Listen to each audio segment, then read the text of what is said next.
બતાડવાનો છું પાણીપુરીનું એટીએમ। જી હા, ગુજરાતના એક યુવાને બનાવ્યું છે પાણીપુરીનું એટીએમ। તો આ વિડીયોમાં આપણે જોઈશું કે આ એટીએમ કેવી રીતે કામ કરે છે, કેવી રીતે પૂરીની આખી પ્રોસેસ થાય છે અને કેટલા રૂપિયાની કેટલી પૂરી આ એટીએમમાંથી નીકળે છે, તે તમામ બાબતો આ વિડીયોમાં આપણે જાણીશું। તો આ વિડીયોને પૂરો જુઓ। દોસ્તો, પાણીપુરીનું એટીએમ કોણે બનાવ્યું છે તે જાણવા માટે અત્યારે આપણે પહોંચી ગયા છીએ બનાસકાંઠાના ડીસા તાલુકાના નાના એવા રવિયાણા ગામમાં એક બે વ્યક્તિને પૂછ્યા બાદ આખરે મને સરનામું મળી ગયું પાણીપુરીનું એટીએમ બનાવનાર વ્યક્તિનું। જી હા, આ જે વ્યક્તિને તમે જોઈ રહ્યા છો તેણે જ બનાવ્યું છે પાણીપુરીનું એટીએમ। આ વ્યક્તિનું નામ છે ભરતભાઈ ભીખાભાઈ પ્રજાપતિ। તમે નહીં માનો, પરંતુ આ યુવાન માત્ર ધોરણ 10 પાસ જ છે, છતાં તેણે 6 મહિનાની મહેનતના અંતે પોતાની કોઠા સૂઝથી તૈયાર કરી નાખ્યું પાણીપુરીનું સર્વપ્રથમ એટીએમ। મારું છેલ્લા 10 વર્ષથી એક મોબાઈલ રિપેરિંગનું કામ છે। એના પછી મેં વિચાર્યું કે મારે એટીએમ પાણીપુરીનું મશીન બનાવવું, એટીએમ સિસ્ટમવાળું। કે મેં એટીએમ સિસ્ટમવાળું એક પાણીપુરીનું મશીન બનાવ્યું છે। એમાં જે પૂરી સિસ્ટમ છે એનું પૂરું કંટ્રોલર એક કીબોર્ડ ઉપર જોડવામાં આવ્યું છે। એક કેમેરા સિસ્ટમ લગાવી છે અંદર। કસ્ટમરને જેવું કોઈ તીખી મીડિયમ પૂરી જે પાણીપુરી ખાવી મળી આવે છે અંદરથી। પ્લાયવુડ ને બધા जुगाड़ सिस्टम બધે लगाए। डिस्प्ले अंदर जो जुगाड़ सॉफ्टवेयर बनाए हैं अंदर वाला, इसका अभी तक कोई लॉन्च नहीं हुआ है बाजार में। તો સાહિબાન કદરદાન મહેરબાન, આજ છે એ પાણીપુરીનું એટીએમ જેણે અત્યારે ધૂમ મચાવી દીધી છે સોશિયલ મીડિયામાં। તો ચાલો પહેલા તો એ જોઈ લઈએ કે આ એટીએમ માંથી પૈસા સોરી પાણીપુરી કેવી રીતે નીકળે છે। માની લો કે કોઈ વ્યક્તિને આ એટીએમ માંથી પાણીપુરી જોઈએ છે, તો સૌ પ્રથમ તો તેણે મશીનમાં સ્ટાર્ટનું બટન દબાવવાનું હોય છે।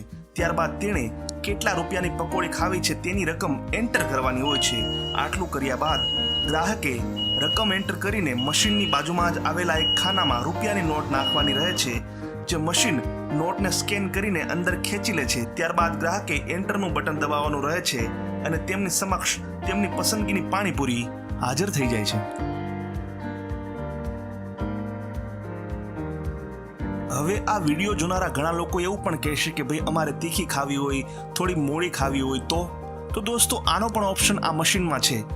આ મશીનમાં તમને 3 ઓપ્શન આપવામાં આવશે: તીખી, મીડિયમ અને કોરી। તમને જેવી પાણીપુરી પસંદ હોય તેના પર બટન ક્લિક કરો અને તમારી પાણીપુરી હાજર। तीखी मीडियम कोरी कोई भी निकलती है। 100 रुपये की, 5 रुपये से लेकर 100 रुपये तक। इसमें 5 का 10 का सिक्का चलता है। बस सरकारने એટલું કહેવા માગું છું કે આમાં કોઈ મને જો સપોર્ટ મળે ને આગળ, તો હું આને આ પ્રોજેક્ટને થોડો આગળ લઈ જવા માગું છું।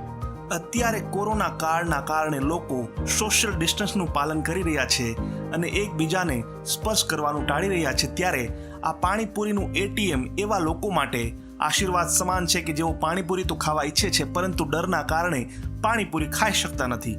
તો આ મશીનના કારણે એકબીજાનો સંપર્ક પણ ટળશે અને કોરોના થવાનો ચાન્સ પણ નહીં રહે। બનાસકાંઠા જિલ્લામાં પાણીપુરીનું આ એટીએમ મશીન એટલું ધૂમ મચાવી રહ્યું છે કે નાના મોટા અને મહિલાઓ કે યુવતીઓ જ નહીં, પરંતુ મોટી ઉંમરના વૃદ્ધો પણ અહીંયા પાણીપુરીનો સ્વાદ ચાખવા માટે આવવા લાગ્યા છે।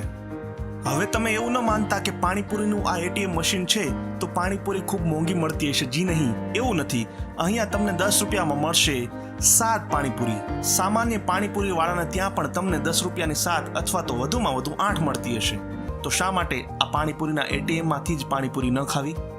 દોસ્તો, મને આશા છે કે પાણીપુરીના એટીએમનો આ વિડીયો તમને જરૂર પસંદ આવ્યો હશે। જો પસંદ આવ્યો હોય તો આ વિડીયોની લિંક તમારા મિત્રો, સ્નેહીજનો તેમજ પરિવારજનોને જરૂર મોકલાવજો। અને હા, આવા જ વિડીયો આગળ પણ જોવા માટે મારી આ યુટ્યુબ ચેનલને સબસ્ક્રાઇબ કરવાનું ભૂલશો નહીં। જય જય ગરવી ગુજરાત, જય હિન્દ।